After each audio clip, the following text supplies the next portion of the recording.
Good morning વિદ્યાર્થી મિત્રો. આજે આપણે યુનિટ 3 ફાઉટ એન્ડ વન, બરાબર. ફાઉટ એ ફાઇટનું ભૂતકાળનું રૂપ છે. ફાઇટનું શું થાય છે? ફાઉટ.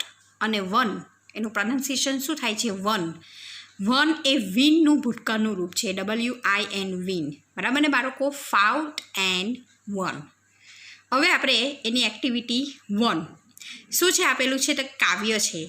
નીચેનું કાવ્ય સાંભળો, ગાઓ અને વાંચો. Madan મંચૂર born at Janakpur, studied at Gyanpur, worked at Karmapur, married at Jivanpur, fell ill on Friday, admitted on Saturday, worse on Monday, died on Tuesday, cremated on Wednesday. This was the story of Madan મંચૂર. બરાબર ને બાળકો? આપણે આજે શેની story શું કહે છે કાવ્યની અંદર? કે this was the story of Madan Manchur, એટલે કે મદન મંચૂરની એક વાર્તા છે, જે વાર્તા એને કાવ્ય દ્વારા પ્રસ્તુત કરી છે. તો બાળકો હવે આપણે એ કાવ્યને સમજીએ. મદન મંચૂર, બરાબર, એક માણસનું નામ છે એનું મદન મંચૂર. બોર્ન એટ જનકપુર, એનો જન્મ થાય છે, બરાબર. હવે ક્યાં જન્મ થાય છે? તો કે જનકપુરમાં, એટલે born at Janakpur. Studied at Gyanpur, પછી અભ્યાસ કરવા બેસે છે. અભ્યાસ કર્યો એને ક્યાં કર્યો? તો કે અભ્યાસ એને જ્ઞાનપુરમાં કર્યો. વર્ક એટ કર્મપુર, બરાબર, એને કામ કર્યું. અભ્યાસ કર્યા પછી એને શું કર્યું? તો કામ કર્યું. ને કામ એને ક્યાં કર્યું હતું? તો કે કર્મપુર. અહીંયા બધું સ્ટડીડ છે, વર્કડ છે, મેરિડ, એ બધું શું બતાવે છે? તો કે બધું ભૂતકાળ બતાવે છે, બરાબર ને બાળકો? એટલે એ શું છે? તો કે ભૂતકાળનું કાવ્ય છે. મેરિડ એટ જીવનપુર, બરાબર, ને લગ્ન કયા કર્યા હતા? તો કે જીવનપુરમાં. Fell ill on Friday. Fell એ ફોલનું ભૂતકાળનું રૂપ થાય છે. માંદો પડે છે. ક્યારે માંદો પડે છે? તો કે ફ્રાઈડે, એટલે કે શુક્રવારે માંદો પડે છે, એટલે fell ill on Friday. Admitted on Saturday, શનિવારે એડમિટ થાય છે, દાખલ થાય છે હોસ્પિટલમાં. એ શનિવારે દાખલ થાય છે. વર્સ ઓન મંડે, પછી ખરાબ સ્થિતિ થાય છે, બરાબર. સોમવારે એની ખરાબ સ્થિતિ થાય છે. ડાઇડ ઓન ટ્યુઝડે, અને મંગળવારે એ મરી જાય છે. ક્રિમેટેડ ઓન વેનસડે, બરાબર. ક્રિમેટેડ એટલે અગ્નિદહ, બરાબર ને? અગ્નિદહ એના બોડીને બાળવામાં ક્યારે આવે છે? તો કે બુધવારે. This was the story of Madan Manchur. Madan મંચૂરની આ પ્રકારની એક વાર્તા હતી, બરાબર ને? મદન મંચૂર કે જેનો જન્મ જનકપુરમાં થયો હતો, જેને અભ્યાસ જ્ઞાનપુરમાં કર્યો હતો, જેને કામ કર્મપુરમાં કર્યું હતું, જેને લગ્ન જીવનપુરમાં કર્યું હતું, ત્યાર પછી એ શુક્રવારે માંદો પડે છે. સેટરડે એ હોસ્પિટલમાં દાખલ થાય છે. મંડે એની પરિસ્થિતિ એકદમ, એની તબિયત એકદમ ખરાબ થઈ જાય છે. ડાઇડ ઓન ટ્યુઝડે, અને મંગળવારે મરી જાય છે. અને બુધવારે તેને અગ્નિદાહ આપવામાં આવે છે. This was the story of Madan Manchur. Madan મંચૂરની આ એક સ્ટોરી છે બાળકો. એ મદન મંચૂરની સ્ટોરી તો છે જ, પણ આપણને જીવનને લગતી સ્ટોરી છે. તમને એવું નથી લાગતું? દાખલા તરીકે આપણે પહેલાં શું થાય છે? તો આપણો જન્મ થાય છે, બરાબર. એટલે બોર્ન એટ જનકપુર, આપણો જન્મ થાય છે. પૃથ્વી ઉપર આપણો જન્મ થાય છે. સ્ટડીડ એટ જ્ઞાનપુર, ત્યાર પછી આપણે મોટા થઈએ એટલે આપણે શેમાં અભ્યાસ કરીએ છીએ? તો કે શાળામાં જઈને અભ્યાસ કરીએ છીએ, ટ્યુશનમાં જઈને અભ્યાસ કરીએ છીએ. સ્ટડીડ એટ જ્ઞાનપુર, ને જ્ઞાન પ્રાપ્ત કરીએ છીએ, બરાબર ને? અભ્યાસ કરીએ છીએ, જ્ઞાન પ્રાપ્ત કરીએ છીએ. અભ્યાસ મેળવ્યા પછી આપણે શું કરીએ છીએ? તો કે આપણે કામ કરીએ છીએ, પૈસા કમાઈએ છીએ, આપણો કર્મ કરીએ છીએ, બરાબર ને? એટલે કર્મપુરમાં શું કામ કરવાનું છે? આપણે આપણા કર્મ કરીએ છીએ.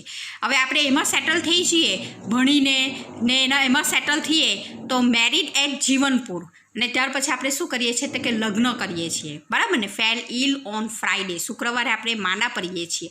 એ શું થાય છે? શુક્રવારે માંદો પડે છે. આપણે લગ્ન થાય, લગ્ન જીવન સારી રીતે પસાર થઈ જાય. ત્યાર પછી છે ને તો આપણે વૃદ્ધાવસ્થા આવે તેમ આપણે માંદા પડીએ છીએ. એક દિવસ આપણે હોસ્પિટલમાં પણ જવું પડે, એટલે એડમિટેડ ઓન સેટરડે. આપણે શનિવારે હોસ્પિટલ, આમાં સેટરડે લખેલું છે, પણ આપણે છે ને તે હોસ્પિટલમાં દાખલ થાય છે. હોસ્પિટલમાં દાખલ થતાં આપણી પરિસ્થિતિ ખૂબ ખરાબ થઈ જાય છે, અને આપણે છેલ્લે એક દિવસ મરી જઈએ છીએ. અને છેલ્લે આપણું શું થાય છે? અગ્નિદાહ પણ થાય છે. આ એક મદન મંચૂરની સ્ટોરી છે, પણ મદન મંચૂરની સ્ટોરી એ આપણને પણ રિલેટેડ છે, એવું તમને નથી લાગતું? બરાબર ને બાળકો? મદન મંચુર બોર્ન એટ જનકપુર, કે જેનો જનકપુરમાં જન્મ થયો હતો. સ્ટડીડ એટ જ્ઞાનપુર, જ્ઞાનપુરમાં એનો અભ્યાસ કર્યો હતો. એટલે સોમવારે એનો જન્મ થયો, મંગળવારે એને સ્ટડી કરી, બુધવારે એને શું કર્યું, કામ કર્યું છે ને, ગુરુવારે એને લગ્ન કર્યા, અને શુક્રવારે એ માનો પડે. બરાબર ને? શનિવારે શું થાય છે તો કે હોસ્પિટલ દાખલ થાય છે, અને પછી મંડે શું થાય છે તો કે એની પરિસ્થિતિ એકદમ ખરાબ થઈ જાય છે, અને ટ્યુઝડે મરી જાય છે, ને બુધવારે શું થાય છે તો કે એનો અગ્નિદાહ આપવામાં આવે છે. And this was the story of Madan Manchur. બરાબર ને બાળકો? હવે આપણે એક્સરસાઇઝ જોઈએ. આગળનું શું કહે છે તો કે અહીં આપેલા શબ્દો જેવા શબ્દો કાવ્યમાંથી શોધીને લખો. બરાબર? તો સ્ટડીડ છે, સ્ટડીડ પછી શું છે તો કે આ બાજુ મંડે છે, આ બાજુ જનકપુર છે, ને બાકીના રહેતા શબ્દો. હવે સ્ટડીડની અહીંયા શું સ્ટડીડ છે તો સ્ટડીડની નીચે શું છે, વર્કડ છે, મેરીડ છે, ફેલ છે, એડમિટેડ છે. ચાલો તો લખીએ આપણે. એ બધા શું કહેવાય તો કે એ આપણા બધા છે ને તે ક્રિયાપદ કહેવાય. તો સ્ટડીડ પછી શું લખેલું છે તો કે વર્કડ, એટલે અહીંયા આપણે લખ્યું વર્કડ. પછી શું આવે છે તો કે કામ કરીએ પછી આપણે મેરેજ કરીએ, એટલે અહીંયા લખ્યું છે મેરીડ. પહેલાં આપણે અભ્યાસ કરીએ પછી આપણે કામ કરવા જઈએ, કામ કરીને આપણે સેટલ થઈએ એટલે મેરેજ કરવામાં આવે છે. બરાબર ને? પછી આપણે માંદા પડીએ છીએ એટલે ફેલ. બરાબર? અને આપણે હોસ્પિટલમાં દાખલ કરે છે એટલે એડમિટેડ. બરાબર? અને પછી આપણે મૃત્યુ પામીએ છીએ એટલે એ ક્રિયાપદ થયું એટલે ડાઈડ, આપણે મરીએ છીએ. બરાબર ને બાળકો? ચાલો પછી આપણું શું થાય છે તો ક્રિમિટેડ બી થાય છે, અગ્નિદાહ આપવામાં આવે છે. તો CREMATED, ક્રિમિટેડ થાય છે. ચાલો હવે મંડે આપેલું છે. મંડે આપણે અહીંયા શું છે મંચુરમાં મંડે, પછી ત્યાર પછી આવે છે ટ્યુઝડે. તો આવી રીતે આપણે અહીંયા લખી દઈએ છીએ તો કે ટ્યુઝડે. બરાબર? ત્યાર પછી આવે છે વેનસડે. ત્યાર પછી આપણે શું આવે છે, કયો વાર આવે છે તો કે વેનસડે આવે છે. ત્યાર પછી શું આવે છે તો કે પહેલાં આવે છે મંડે, પછી ટ્યુઝડે, વેનસડે. બરાબર ને? પછી આપણે કયો ડે બતાવેલો છે તો કે ફ્રાઈડે ને સેટરડે. એટલે આપણે અહીંયા લખવાનું ફ્રાઈડે. આપણે અહીંયા લખ્યું છે મંડે, ટ્યુઝડે બી લખવાનું. હા, મંડે લખેલું છે ઓલરેડી, એટલે આપણે અહીંયા ટ્યુઝડે લખ્યું, વેનસડે પછી આપણે શું લખવાનું હવે તો કે ફ્રાઈડે, એટલે આપણે અહીંયા લખ્યું ફ્રાઈડે.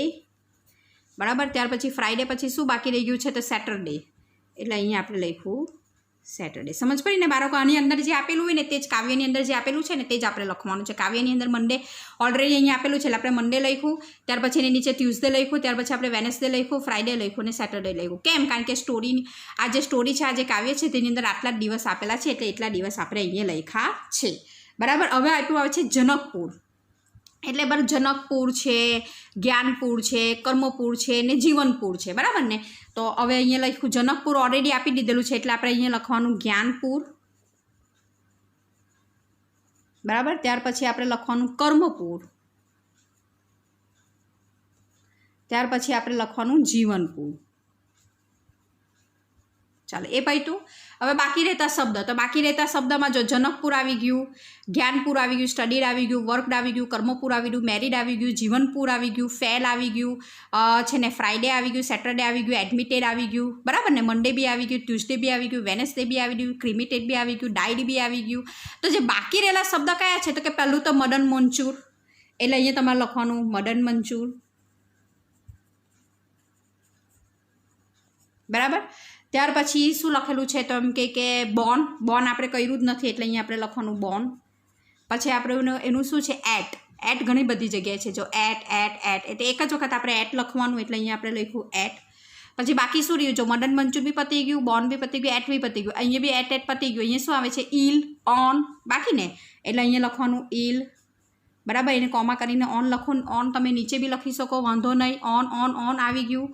બરાબર? ધીસ વોઝ ધ સ્ટોરી, એટલે એ બધી વસ્તુ આપણે અહીં નીચે લખી દઈએ કે this comma was comma story comma of, એ બધા આપણા બીજા શબ્દ છે, એ બાકી રહેતા શબ્દ છે. બરાબર ને બાળકો? કંઈ નથી, એકદમ ઇઝી જ છે. સ્ટડીડ હોય તો આપણે અહીંયા વર્ક લખ્યું, મેરીડ લખ્યું, ફેલ લખ્યું, એડમિટેડ લખ્યું, ડાઈડ લખ્યું અને ક્રિમિટેડ લખ્યું. બરાબર ને? આ બધા આપણે ક્રિયાપદ લખ્યા. પછી આપણે ડેઝના નામ જે કાવ્યમાં આપેલા છે તે બધા આપણે લખ્યા, મંડે, ટ્યુઝડે, વેનસડે, ફ્રાઈડે ને સેટરડે. ત્યાર પછી હવે જનકપુર આવ્યું તો કે જ્ઞાનપુર, કર્મપુર, જીવનપુર, તે આપણે બધું લખ્યું, બધા પૂર લખી દીધા. હવે બાકી રહેતા શબ્દ જે કયું તો કે પહેલાં તો મદન મંચુર જ બાકી છે એટલે મદન મંચુર. બરાબર બાળકો? ત્યાર પછી બોર્ન નથી લખ્યું આપણે, એટ નથી, પ્રેપોઝિશન લખ્યું આપણે, પછી ઈલ, ઓન આપણું આવી ગયું. ત્યાર પછી આવે ધીસ નથી લખ્યું, વોઝ ને ધ સ્ટોરી, મદન મંચોર આપણે એકવાર લખી દીધું એ તે લખવાનું ને ઓફ, બરાબર ને, કે જે આપણે લખ્યું બધાએ. તો આ રીતે આપણે આ એક્સરસાઇઝ પતાવી છે. હવે આપણે શું કરવાનું છે તો કે હવે આપણે એક્ટિવિટી 3 કરવાની છે કે તમે વાલિયા લુતારાની વાર્તા જાણો છો. અહીં વાલિયા વિશે થોડા વાક્યો આપ્યા છે તથા બોક્સમાં આપેલા કેટલાક શબ્દો આપ્યા છે. એમાંથી યોગ્ય શબ્દ પસંદ કરીને ખાલી જગ્યા પૂરવાનું છે. તમને વાલિયા લુતારાની વાર્તા તો ખબર જ હશે કે જંગલમાં એક લુતારો હતો કે જેનું નામ વાલિયો હતું અને ત્યાં જંગલમાં આવતા જતા લોકોને છે ને શું કરતો હતો, લૂંટતો હતો ને પોતાનું ઘર ચલાવતો હતો, બરાબર ને. તો એક દિવસ ત્યાંથી કોણ પસાર થાય છે તો કે નારદ મુનિ પસાર થાય છે. ને નારદ મુનિ પસાર થાય ને એટલે એને લૂંટવા જાય. તો લૂંટવા જાય તો નારદ મુનિ એને એક પ્રશ્ન પૂછે કે તું તને એક પ્રશ્ન પૂછું, જો તું એમ કે એ પ્રશ્નનો સાચો જવાબ છે તું મને લૂંટી લેજે, મને કોઈ ફરક નહીં પડે, પણ મારા પ્રશ્નનો તું જવાબ આપ કે તું આ જે કર્મ કરે છે એની અંદર કોણ સહભાગી છે, એમ કરીને એને પૂછે છે. તો વાલીઓ એમ કે હું જે કર્મ કરું એ મારા પરિવાર માટે કરું છું, મારો પરિવાર હું તમને લૂંટું ને મારો પરિવારને હું પછી છે ને તે ભરણ પોષણ કરું, એટલે એ લોકો બી જવાબદાર છે મારા કર્મમાં, એમ કરીને એ કહે છે. તો ઓકે ચલો, તો એમ કે તું ઘરે જઈને પૂછી જો, તારી વાઈફને પૂછ, તારા બાળકોને પૂછ કે હું આજે લૂંટીને લાવું છું એ કર્મની અંદર તમે સહભાગી છો, એ પૂછીને લાવ. એટલે બાળકો એ લોકો શું કરે છે તો કે વાલીઓ છે ને તેના ઘરે જાય છે અને ઘરે જાય છે ને પહેલાં એની પત્નીને પૂછે છે કે મેં આ રીતે લૂંટીને લાવું છું ને ઘર ચલાવું છું, તારો આપણે ઘર સંસાર માંડ્યા છે તો હું એમાં તું કર્મમાં, મારા કર્મમાં તું ભાગીદાર છે. ત્યારે શું કહી દે છે એની વાઈફ, ના, કે હું તમારા કર્મમાં ભાગીદાર નથી. મારું કર્મ શું છે તો કે મારું કર્મ બાળકોને પાલન કરવાનું, તમને ખવડાવવાનું, ઘર ચલાવવાનું, એ મારું કર્મ છે. તમારો કર્મ પૈસા લાવવાના છે ને પૈસા તમે ગમે તેટલા લાવો, એમાં એ વસ્તુમાં હું સહભાગી નથી. બાળકોને પૂછે તો બાળકો ના પાડે છે. એટલે પાછો એ નારદ મુનિ પાસે આવે છે અને નારદ મુનિને કહે છે કે તમે સાચું કહેતા હતા, મારા કર્મમાં કોઈ ભાગ, તો શા માટે હું એ લોકો માટે ખરાબ કર્મ કરું, તો મારે બી સારા કર્મ કરે છે. ને ત્યાર પછી નારદ મુનિ જે છે તે નારદ મુનિ છે ને એને એડવાઇસ આપે છે કે તું આવી રીતે અભ્યાસ કર. અને ત્યાર પછી અભ્યાસ કરતાં કરતાં એ ઘણું બધા જ્ઞાન પ્રાપ્ત કરી લે છે અને ત્યાર પછી એને રામાયણ લખવાનું કહે છે અને હી રોટ રામાયણ. અને ત્યાર પછી એ રામાયણ લખે છે બાળકો. એટલે વાલિયા લુતારા પરથી શું એનું નામ પડી ગયું, વાલ્મીકી, બરાબર ને બાળકો. તો આપણે બી આવી રીતે જ્ઞાન પ્રાપ્ત કરવાનું અને ખૂબ ઊંચા હોદ્દા ઉપર જવાનું કે લોકો આપણને રિસ્પેક્ટ આપે, બરાબર ને બાળકો. તો આ એક વાર્તા છે. હવે એ વાર્તાનું આપણે અંદર છે ને સરસ આપેલું છે, તો તે આપણે ફિલિંગ ધ બ્લેન્ક્સ ભરવાની છે, બરાબર. ચાલો આપણે હવે આની filling the blank. Valiya dash was were a robber. હવે તમને ખબર જ છે કે વોઝ અને વર એ પાસ્ટ ટેન્સનું ટુ બીનું રૂપ છે. પાસ્ટ ટેન્સની અંદર એક વચન હોય તો વોઝ આવે ને બહુ વચન હોય તો વર આવે. વાલિયા કેટલા છે તો કે એક જ છે, બરાબર ને બાળકો. એટલે અહીંયા શું આવશે, વોઝ. એટલે આપણે અહીંયા લખ્યું વાલિયા વોઝ અ રોબર. એટલે રોબર એટલે શું, લૂંટારો. એટલે વાલિયા કોણ છે તો કે લૂંટારો હતો, બરાબર ને. વોઝ ક્રિયાપદ છે એટલે ભૂતકાળનું રૂપ છે. એટલે કે વાલિયા એટલે વાલિયો એ શું હતો તો કે લૂંટારો હતો. હી ખાલી જગ્યા ઇન અ ફોરેસ્ટ. ફોરેસ્ટ એટલે શું, જંગલ. હી લીવ આવે કે લીવડ આવે, ઓફકોર્સ લીવડ આવે, બરાબર ને બાળકો. કેમ, કારણ કે એ ભૂતકાળનું રૂપ છે. હી લીવડ ઇન અ ફોરેસ્ટ, એ જંગલમાં રહેતો હતો. હી ખાલી જગ્યા પીપલ ને લૂંટેડ. હી ખાલી જગ્યા પીપલ એટલે લૂંટેડ. લૂંટેડ એટલે શું કે લૂંટતો હતો, એ લોકોને લૂંટતો હતો. સો પીપલ ખાલી જગ્યા afraid of him. Afraid of એટલે ગભરાય, ડર હતો, બરાબર, તેનો ડર હતો. સો પીપલ હંમેશા શેમાં આવે, બહુવચનમાં આવે. એટલે પીપલ વર, બરાબર ને, લોકોનો સમૂહ. એટલે કે પીપલ વર છે ને અફ્રેડ ઓફ હિમ, લોકો એનાથી ડરતા હતા. હિઝ ફેમિલી ખાલી જગ્યા નોટ હેપી વિથ હિમ, અને ફેમિલી પણ એની સાથે, ફેમિલી એક જ ફેમિલી એટલે વોઝ લખવાનું, બરાબર.